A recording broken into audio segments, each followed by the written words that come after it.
been involved with innovation now for a couple of decades, it's clear to me that we need to bring innovation to innovation.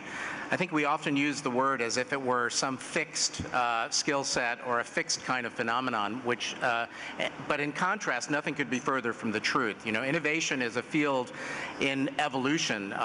We have new disciplines that are adding their weight to the innovation field, ranging from design to social media to many other disciplines. We have, I think these days, a lot of confusion about innovation. It's one of the most frequently used, but I think least crisply understood words in the management or government lexicon.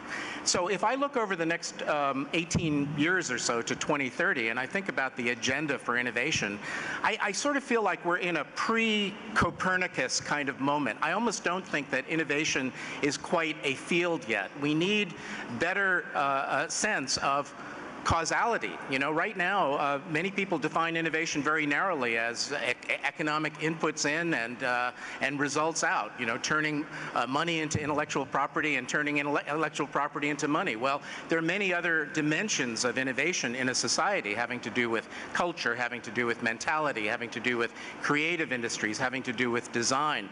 So this whole notion of how to do innovation, what the focal practices are, what the rules of engagement might be at a global level, how we measure it, how we invest in it, I believe are still open questions, which makes what's going on in Russia so exciting, because every country, in a way, and I count now about 60 countries around the world that have chief innovation officers and national innovation strategies, is a laboratory. You know, people often ask me, well, what are the principles, or where can I read about how to do this? And I say, your job is not to go and find the book and read it. Your job is to write the book, and I think that's the opportunity for Russia as well in the innovation field.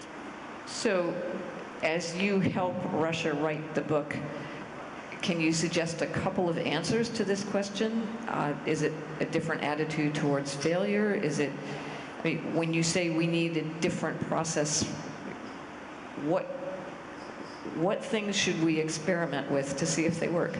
Well, I think Russia right now is in a state of experimentation around the question of what I call innovation stewardship, which is who is ultimately going to be responsible for setting the course. And, you know, it can't be just a few experts. It has to be a phenomenon that embraces private sector, the young, and a diverse array of players. So I think stewardship is one important issue.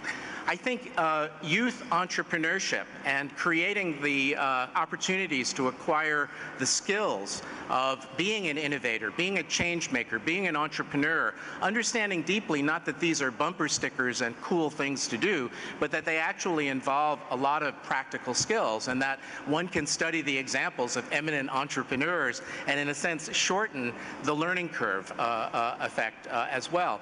And then I think the other part is maybe to look at an extended definition of innovation. You know, the map that you have determines the territory you see.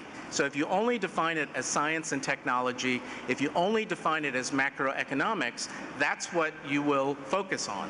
But if we look at the power of design, we look at the power of cultural industries, we look at the power of national narrative, in a way, to activate innovation as an agenda for all citizens in a society. If we look at best practices from countries like Finland and Singapore and others that have mobilized the entire country around an innovation effort, I think there are many interesting pages that one can read out of a book that one should at the same time not seek to copy.